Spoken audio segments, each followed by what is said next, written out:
security industry also would agree with this as a laudable goal. I'm sure many in this room also share this with their respective roles.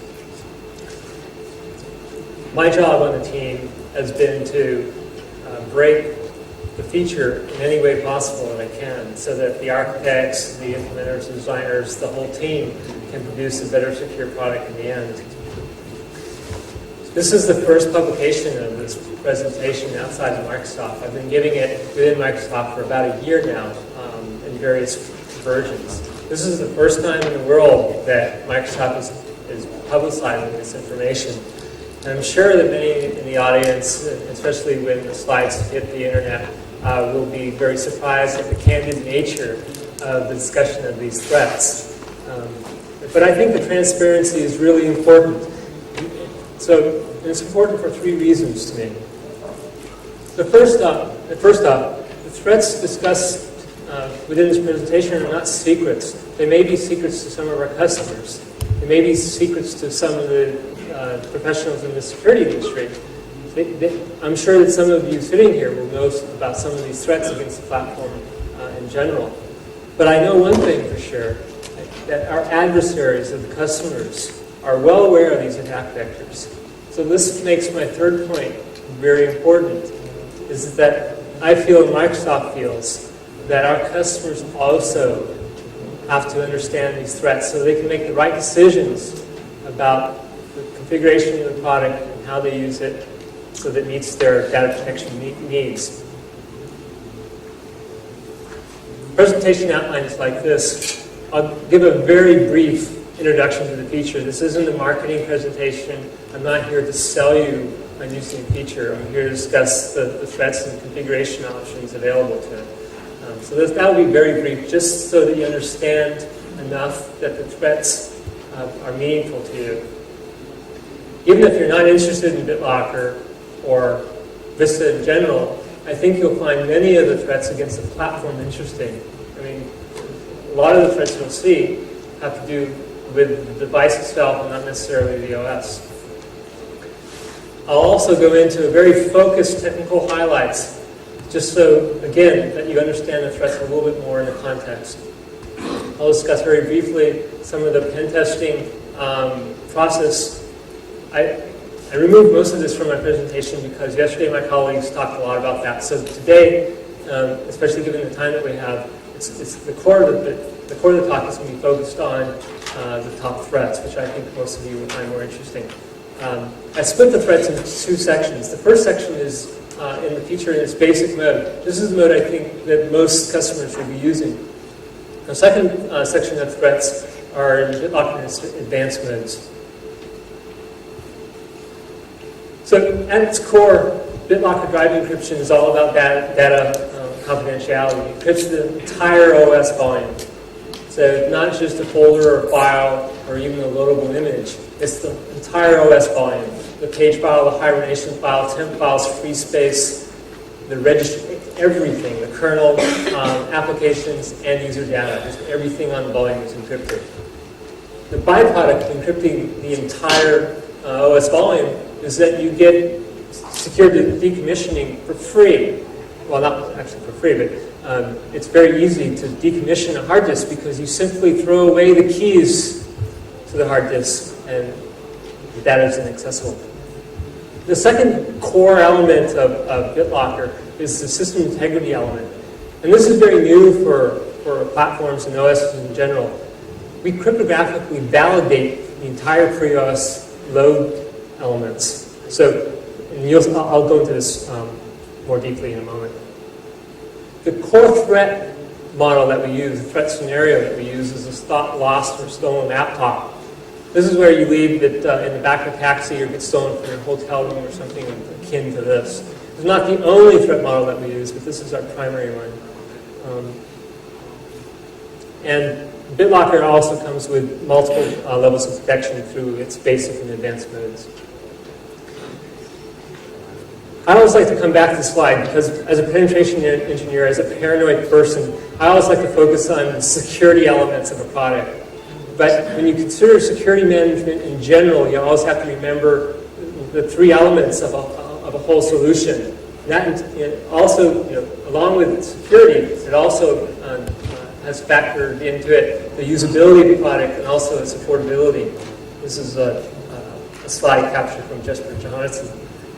And IT management and security management in general is all about balancing that and finding that central little point that balances those three factors. There's 3 points I'd like to, I hope that you remember from this presentation.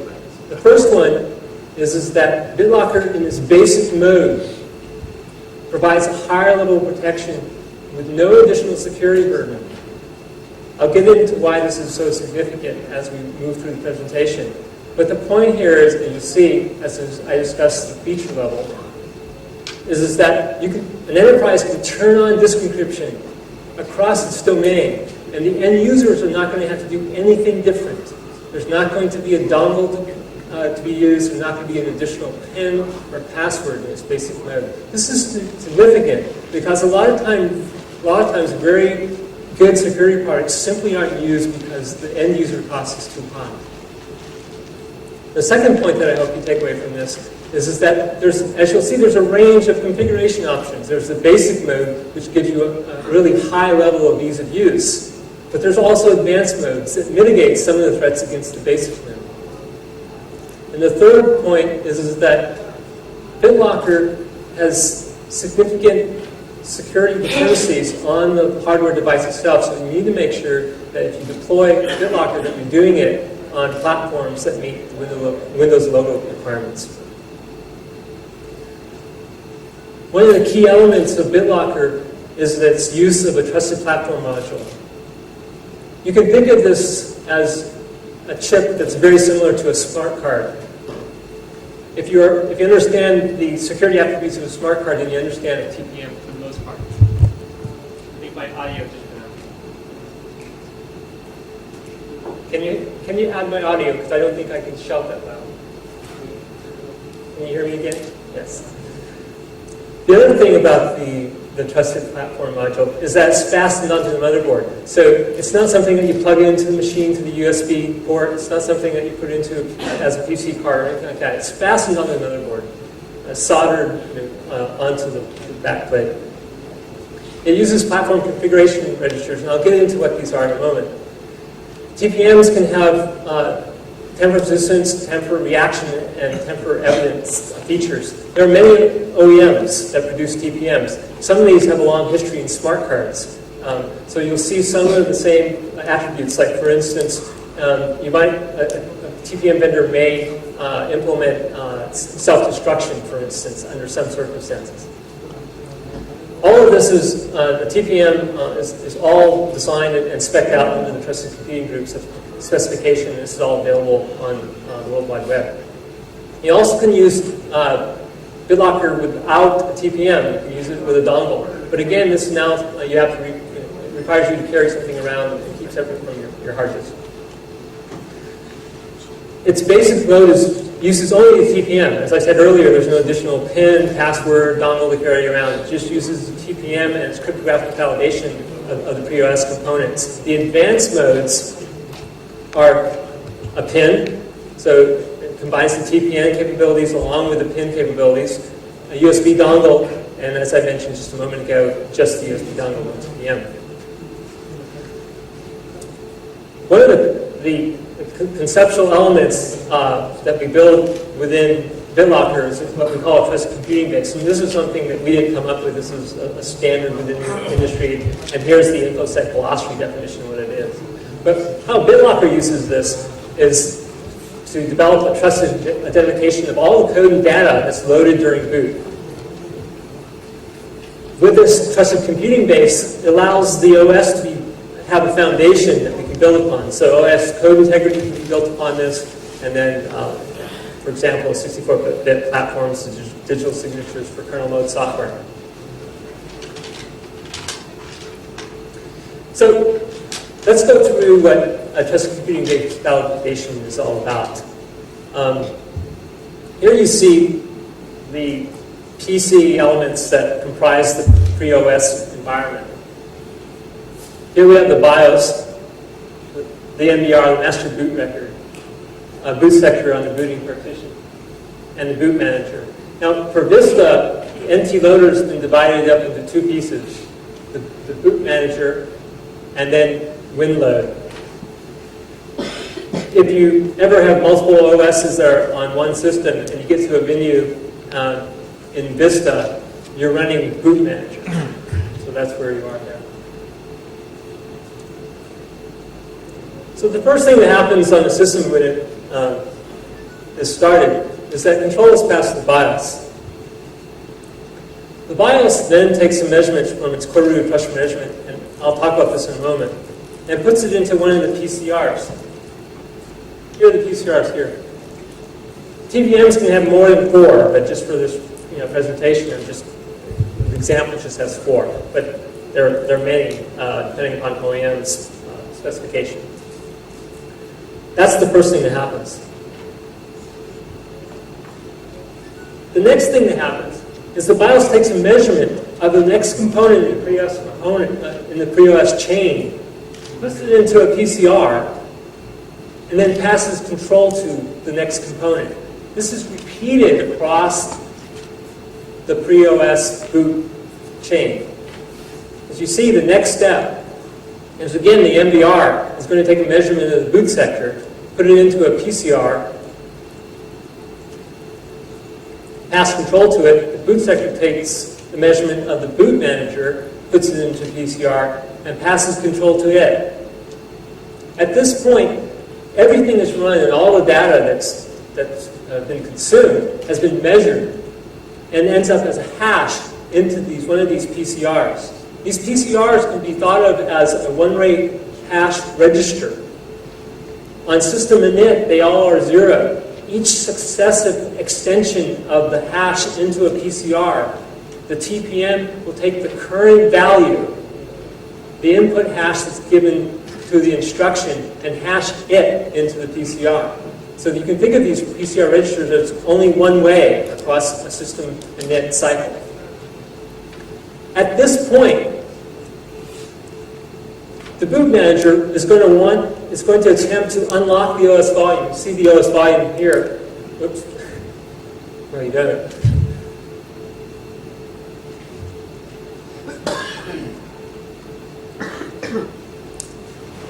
The OS volume is on the right there. It's locked. And the boot manager is going to attempt to unlock it. The first thing it does is it locates the encrypted key data on the OS volume. He passes it to the TPM. The TPM is going to check all the PCR measurements to see if they match the values at the time BitLocker was turned on. And if they do, it's going to pass the key back to the boot manager and unlock the OS volume. Would you like to see that again? Okay, let's do that once. So the BIOS has control. The system has been booted. The first measurement gets into the PCR. It takes the measurement of the next component of the pre-OS environment, puts it in the PCR, passes control to it. It does the same thing in the chain. Passes control of the boot sector. Boot sector takes measurement of the boot manager. At this point, the boot manager is going to try to unlock the OS volume it's booting. It passes this encrypted blob into the TPM. The TPM is only going to release this key if the PCRs match what they should be. In this case, they do match. It passes the key back, and the OS is unlocked. At this point, we can pass control, the boot manager can pass control to WinLoad, which is going to load the kernel, etc. Before we start talking about the threats against the TPM-only mode, again, the basic mode, let's think about what the adversary's objectives are. Obviously, the ultimate objective is going to be reading the plain text of the data off of this. Plain text is a cryptographic word for the original unencrypted data. And the intermediate goal would be to gain access to the encryption keys, right? And then if they have access to the encryption keys, then they can get the plain text data off of disk. Another intermediate goal would be to gain control of some privileged thread. especially within the trusted computing base, right? If they can gain control of the IP, then they can potentially gain control or access to the encryption keys, and then subsequently reach their ultimate goal of reading data off the disk. Now, one thing you also have to know about BitLocker in the basic mode is that it will, if none of the pre-OS components have been modified, the system will load to win login, right? There's no additional user authentication or anything in the basic mode. There's no PIN or anything to enter into the system. What happens is the attacker can find a lost laptop and boot it, and it will come up to the win login screen if he hasn't modified it, right? So it's sitting there waiting for the appropriate password, and hopefully that's a strong password. But the key thing to realize in this context is that the key is in physical memory, right? So this encryption has to be highly performant. In order to decrypt the sectors as they're loaded, the key has to be in memory to decrypt those sectors. So as you'll see as I proceed, that becomes a critical point. The first category of attacks against BitLocker in its basic mode are what we call the physical memory ghost. And the first one is called warm ghosting. Now in this attack, the physical DIMMs, the physical RAM in the machine, power is retained to it. So that's why we call it warm, right? So the charge, the DIMMs retain the power to them. The warm ghosting attack goes in, but I should mention, this is the same method that BIOS vendors use to flash new images into BIOS ROM. And what they'll do is, from the OS, they'll spray many copies of the BIOS update across memory in the hope that some of them will still be there when they reboot the system and come back into the BIOS and they can reflash the BIOS. Then, once the reboot occurs, the BIOS will go looking for one of their patterns. When they find one, they'll do some type of hash check or something to validate that they have an intact image, and they'll use that. So this attack on BitLocker uses that same type of approach. So in warm ghosting, the attack goes like this. The attacker boots the system. Remember, it just goes up to win login, because the user is using BitLocker in its basic mode without any additional user authentication.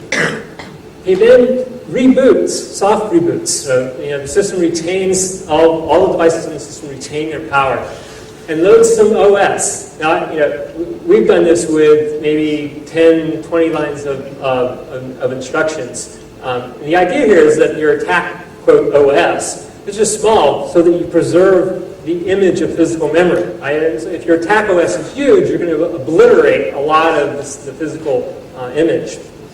And then simply, the attacker uses some method to look for keys. Now, if they have a large tarmac to store all the image and then investigate it offline, that's one approach. But if they have only limited storage space available to them, they might use some algorithm to detect chaos and find key candidates in memory.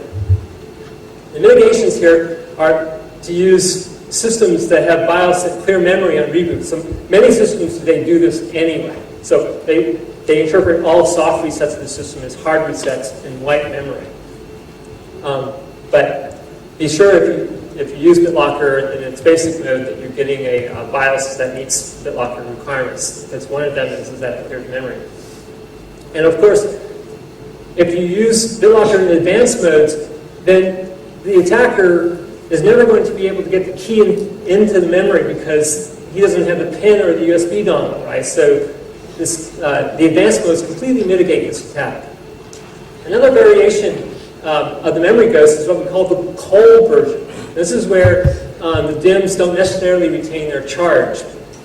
So given the physics of the semiconductors, a lot of physical memory will retain their charge for some period of time, enough for them to be copied. So the attack here is to boot the system up into WinLogin or some previous state, extract the DIMMs, put it into a copying device. There's a version of this which I call the Iceland attack, And this is where, in this picture here, this is a picture of a backplane of a laptop, and simply remove the DIMM access. Takes one screw. And then the idea here is to get these DIMMs very cold, right? Because of the physical nature of the charge, they're going to lose their charge slower. So one idea is to use dry ice, solid carbon dioxide, which is like negative 78 degrees centigrade, in a low humidity room, right? Because if you're going to place a power laptop on top of dry ice to cool the DIMMs, you're going to have to make sure you're not going to produce any condensation. Right? So you need to find a low humidity room to do this. And this is kind of a variant of this. It's in between the cold and warm ghosts, but certainly battery-backed DIMMs is going to be another method here, right? So there aren't any sodiums on the market today that are battery-backed, but there are server ones, and you could imagine constructing battery-backed DIMMs for laptops, and that would be one method of attacking BitLocker in this mode. The advanced modes of BitLocker mitigate this attack, again, because the user is not inserting a pin or a dongle in order to boot the machine.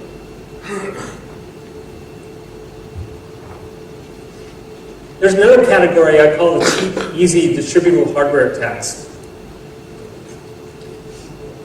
Basically, it's like, it doesn't cost much money, doesn't take much skill, and to distribute it, to people who pay you or something like that, it's easy to do. So if you have a very large or heavy object that you're using to attack the system, and only a few people know how to run it, and it costs $50,000, then this is not going to be a very easy attack to distribute and propagate. One example in this class is the PCI bus exploit. This is David Holton's done a lot of work. I know him. He's a very talented man. He's local to us in the Seattle area. And actually, he made me really mad in January when he did this at ShmooCon, because I was working on the same thing in-house at Microsoft, and he kind of beat me to the punch. So the idea here is that you have a laptop, and again, we're in the BitLocker in its basic mode. The key's in memory, it's in physical RAM, and you take a modified PC card. Now, this modified PC card is something that's readily available. You can buy these. They're development cards. They're development cards are used for people who are trying to build applications that are built on the PC cards. And with a little bit of training, you can actually even buy training to do your attack in this using FPGA and things of this sort. But David's attack goes like this. So the attacker then puts in this modified PC card, and it simply does DMA, direct memory access, across the PCI bus and accesses the memory. Right? So if its storage space is limited, it uses techniques like I discussed a little bit ago for searching for chaos, or if he has storage space, he can simply just copy all of physical memory and do offline analysis. Again, BitLocker advanced modes mitigate this because the key is never going to end up in memory without additional authentication methods. Another example of this class of threats is bunnies, attacks against Xbox version 1. Right? I mean, this is highly publicized in back of history. And it's really, as just an aside, it's kind of interesting. One of the first things I did when I joined Microsoft 2 years ago, we were putting together a hardware attacking lab, and I just really, innocently just got on the web and ordered a couple of these mod chips from France, and without really thinking very much of it. And some of my managers kind of got raised eyebrows. Now we have a pretty good laugh of it because we think it's pretty interesting, or we imagined that when these guys got the order from Microsoft for a couple of mod chips for the Xbox, that they had a good laugh. But the attack here is against, for instance, the LPC bus. So the TPM sits on the LPC bus. And if you can tap the LPC bus, you can tap secrets that are going across that bus. And if you were able to produce a chip like this, then you could attack it in the same way. If you're interested in this whole topic, And a really good start is Bunny's book, Hacking the Xbox. It's a really good read. Again, the mitigation for this attack is to use BitLocker in advanced modes.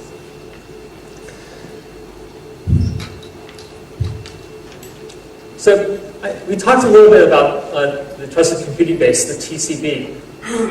Obviously, or maybe not obviously, but one attack would be to somehow gain control of the instruction pointer within the TCB, right? So one of the areas that we spend a lot of time looking at is all of these components in the pre-OS environment are reading data off the disk, right, on the clear text system partition.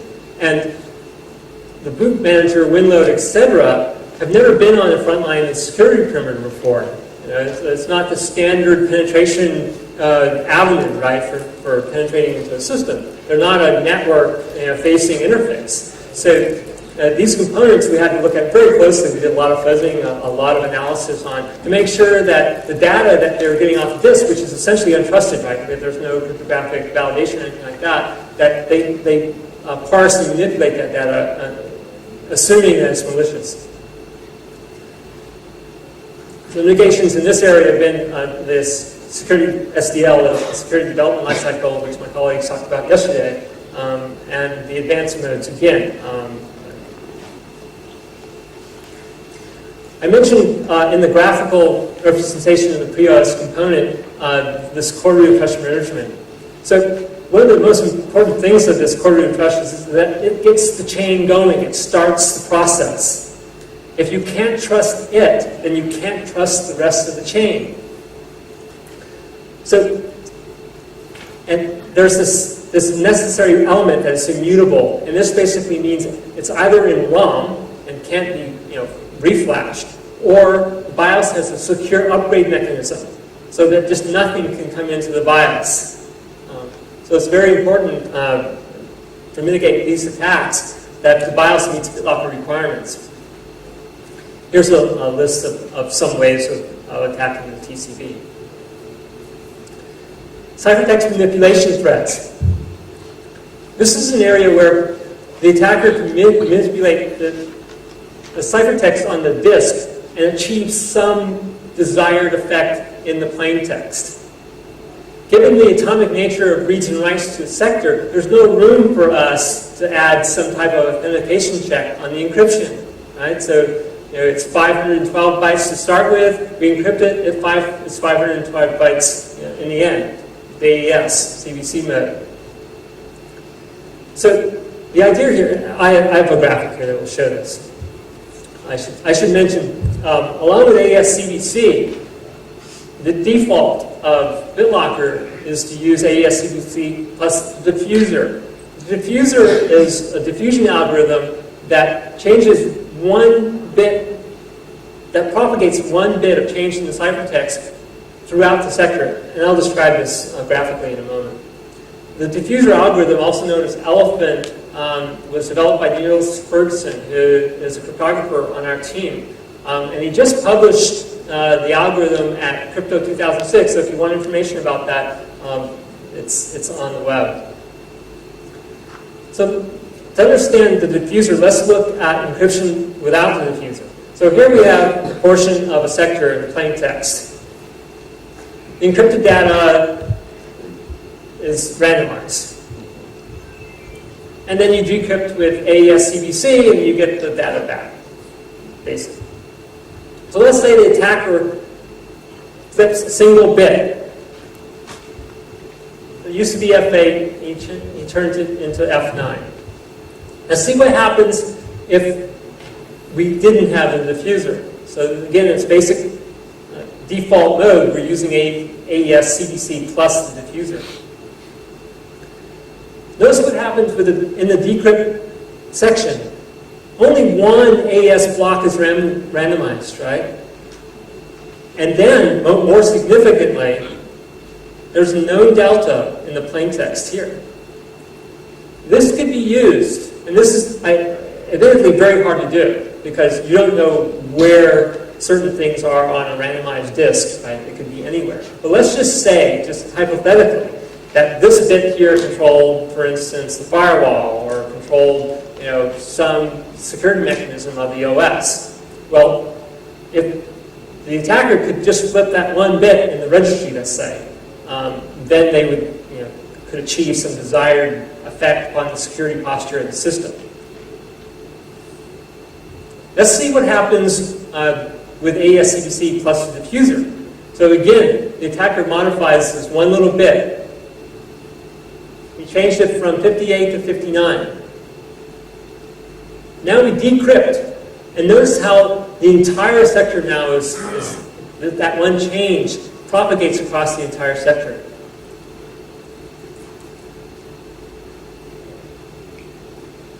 I'm running a little bit behind time. I'll just pass this slide. These slides are going to be published. You can come back to here. Here's some other issues, ciphertext manipulation threats.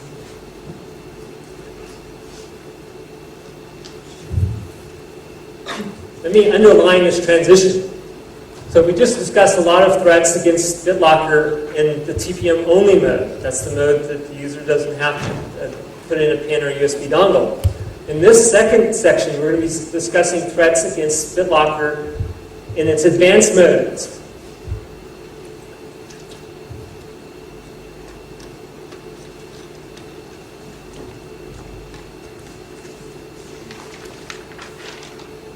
So let's look at TPM plus PIN. Let's look at it a little bit slower. So the same thing happens with the pre-OS environment. Everything is measured in the chain. Each link measures the next link, puts the measurement into the PCRs, passes control to it. But in the TPM plus PIN mode, there's one additional step that happens. And the user has entered in a PIN. You see here 1337. And the next step that the TPM will do is make sure that the PIN matches the seal process. And only if it matches will it release the key to the boot manager, and then the volume is unlocked. So one attack against the PIN then would be brute forcing it, right? So let's say the user configures BitLocker to use only a 4-digit PIN. By the way, it can be 4 to 20 characters long, and this is configurable across group policy in the domain. So let's just say that they choose a 4-digit PIN. Well, on average, they're going, the attacker's going to guess this in 5,000 tries, right?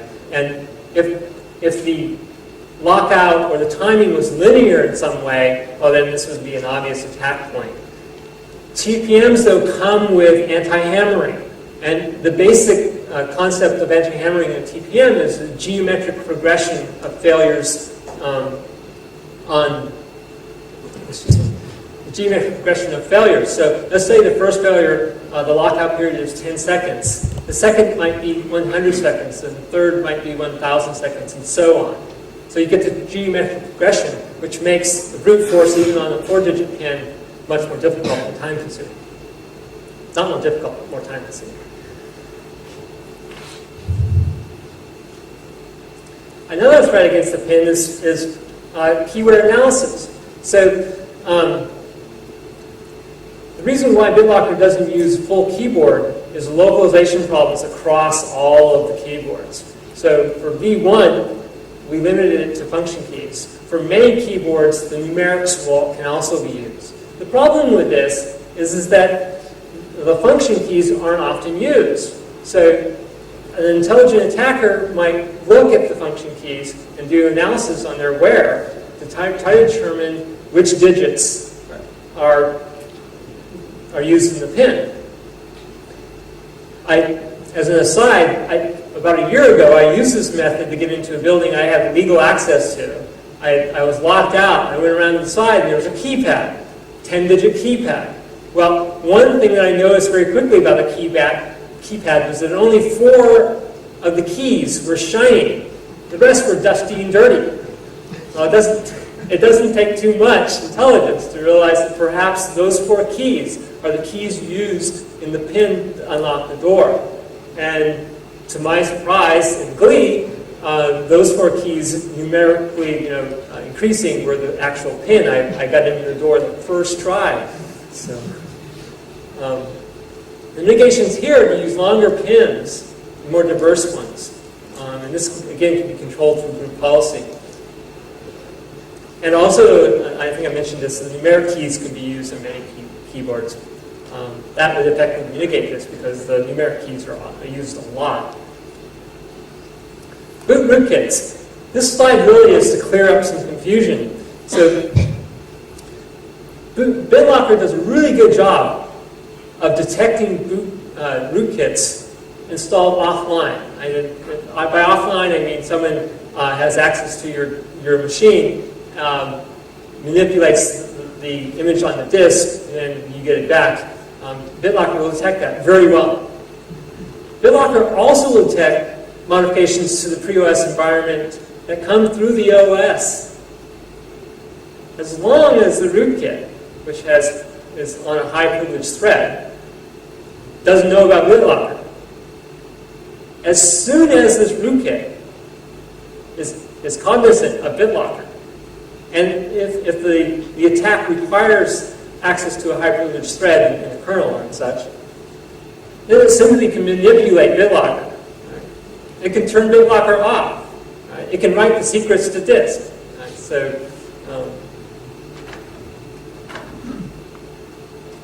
the mitigations here are the SDL, Vista OS security, configuration best practices. It goes without saying that, especially in the TPM only mode, the basic mode, that if the laptop doesn't have a good win login OS password, then the attacker can just boot to it and then try a simple password. So. Another area of attack is what I call a multi-visitor or premeditated attack. Some people call these the two-touch attacks. So this is where the system becomes vulnerable. Security is hobbled prior to its loss. So, for instance, if an attacker has access to the laptop before it's lost and puts a hardware keylogger in, and then captures your password, your PIN, or your win login password, then if the laptop is lost at some later point, they're going to be able to use that information to gain access to the laptop. There are many of these advanced strikes.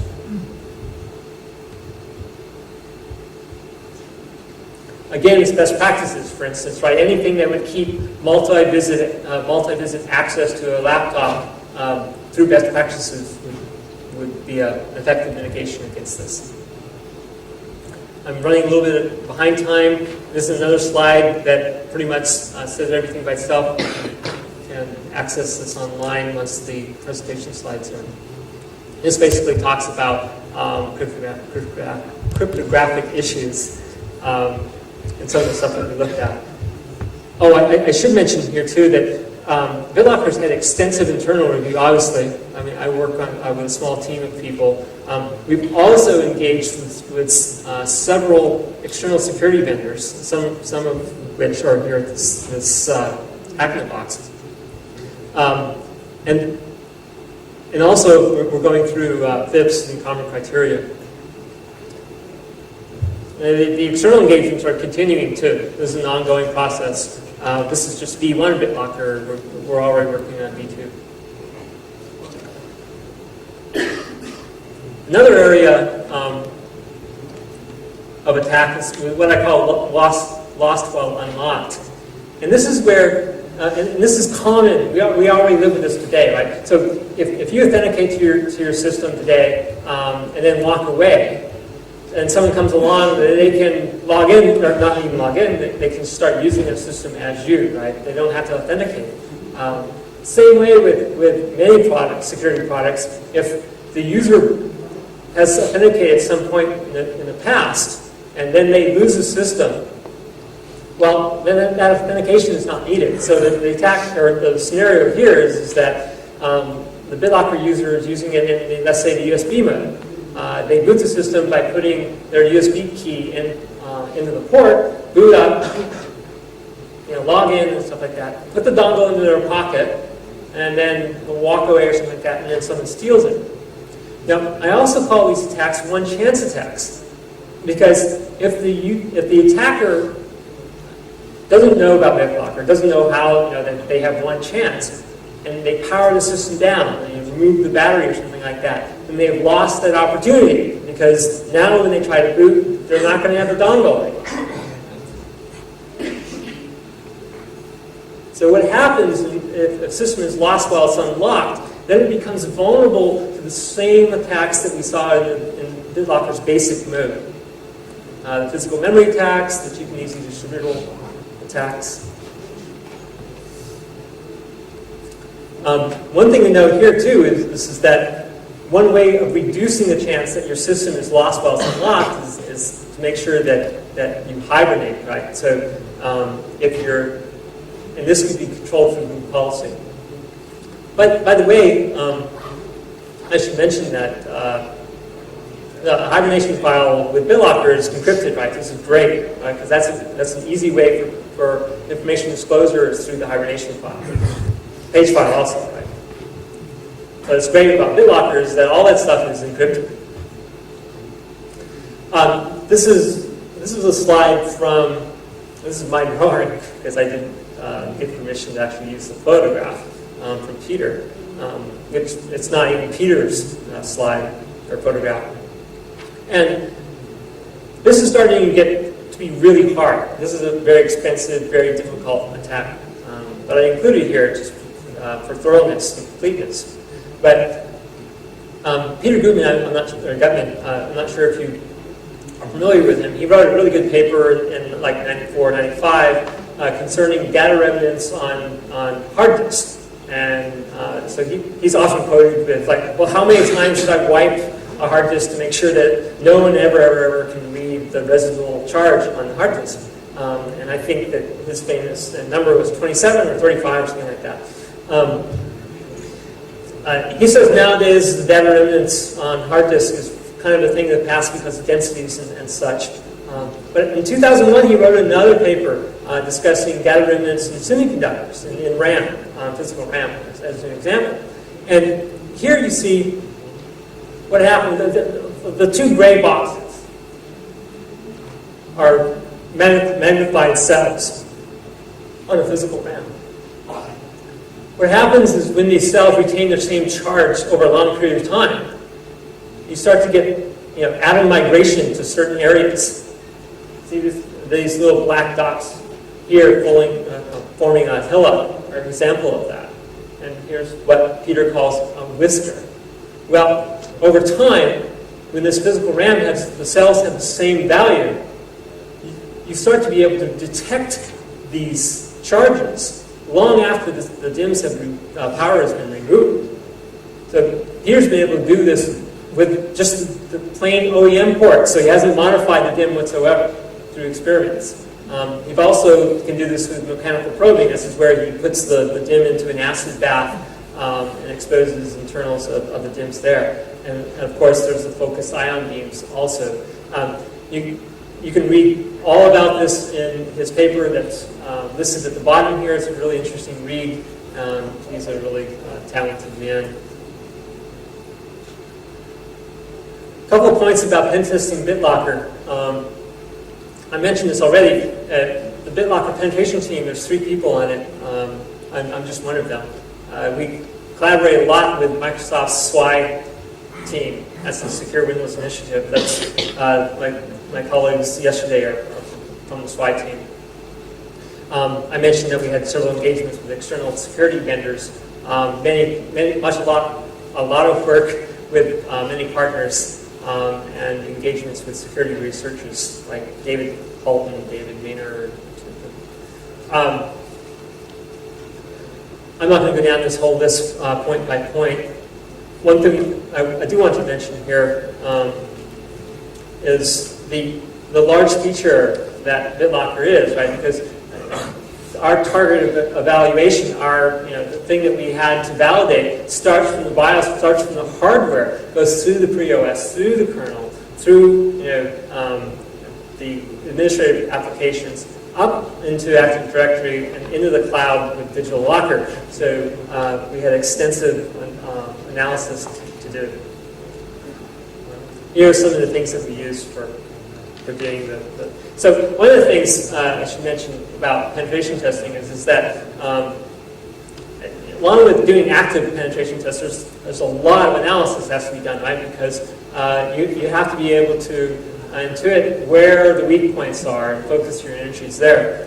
So it's not just like writing some dumb buzzer and starting to just go at it without much thought. You have to do lots of analysis first. If I had more time, I'd love to go into details here. So let's summarize here. I've just got a couple more minutes. So David Maynard made these points at his TorqueCon 7 presentation, and I thought he was right on. I thought he had, he really understood the situation.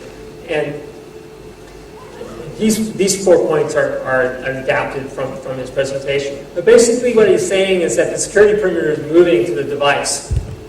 And the hardware platform itself is going to be the new attack perimeter, right, against confidential data on the enterprise and such. I want to add to this that once BitLocker is widely deployed, then you're going to see an increase against attacks against the platform itself, because now it's going to be interesting.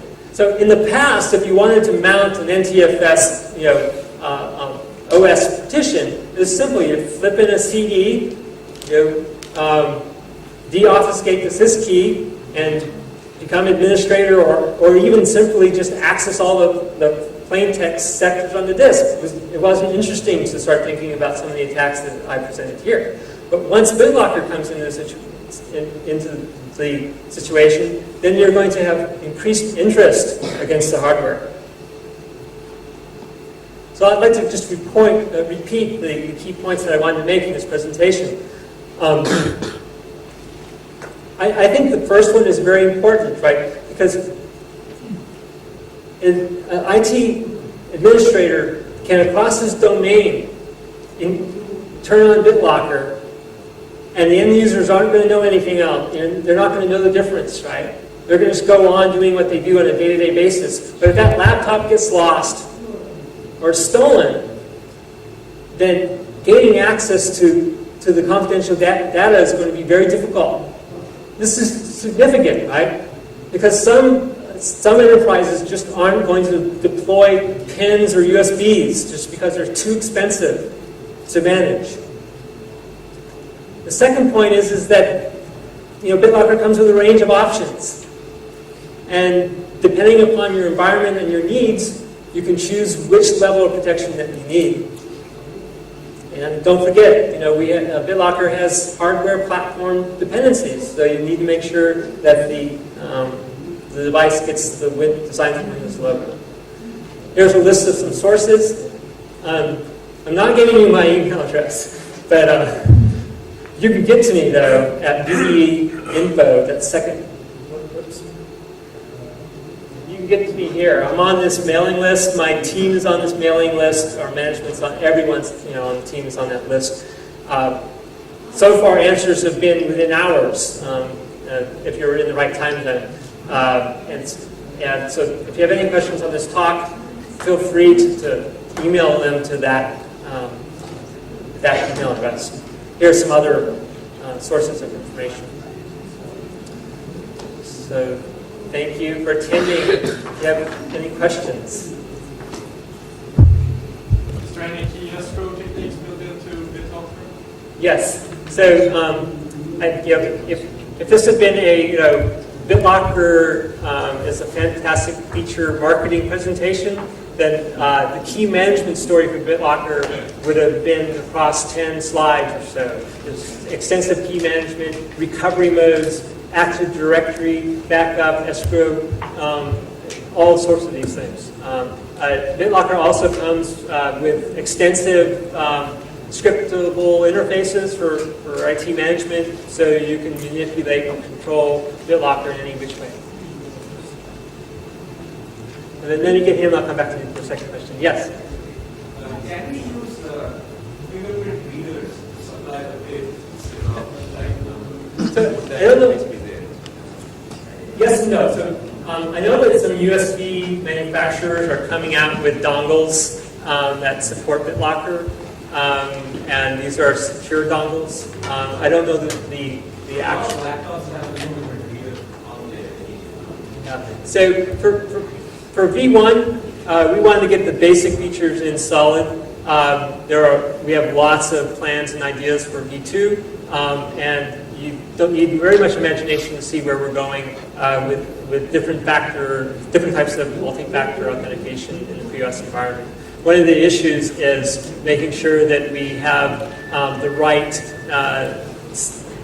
support for all of the wide-ranging devices that manufacturers are in the pre-OS environment before we do that. So I see early changes for that in some vendors, as I mentioned, but I also see future capabilities in that area. Is escrow turned on by default or off? Backup to Active Directory is a group policy administration decision, if you're not in a domain and the domain administrator has not set Active Directory backup, then you're no. So I guess the answer to your question is yes, it's not on by default. Yeah. Did BitLocker affect the page file? BitLocker encrypts the page file, yes. Yeah. And as an advertisement too for, if you don't use BitLocker in Vista, it's not in what you purchased. There is encryption for the page file without BitLocker, so I recommend that you use that. Enable it on your system. I don't know how many people here clear their page file on system shutdown when they're using Windows XP or something. No one. Oh no, there's a few paranoid people. So I do, but it's a pain because you want to shut down your system. All of a sudden now it's just waiting there, wiping the page file. So that people can't get any access to your confidential data. I recommend, even though it's a pain, I recommend that you do that on XP because your page file may contain sensitive data. Same way with a hibernation file. But that's the great thing about BitLocker is that turn on BitLocker, all that stuff is encrypted. So free space, temp files, Slack space, registry, application data. You don't have to worry about getting your sensitive data in one directory or anything like that. So that's what's great about it. How many people use some disk encryption technology today? Well, that's great. I'm glad to see that level of paranoia. And I hope that many more people use that. Any other questions? Well, thank you very much, Terima Kasa, for attending my presentation. Any questions?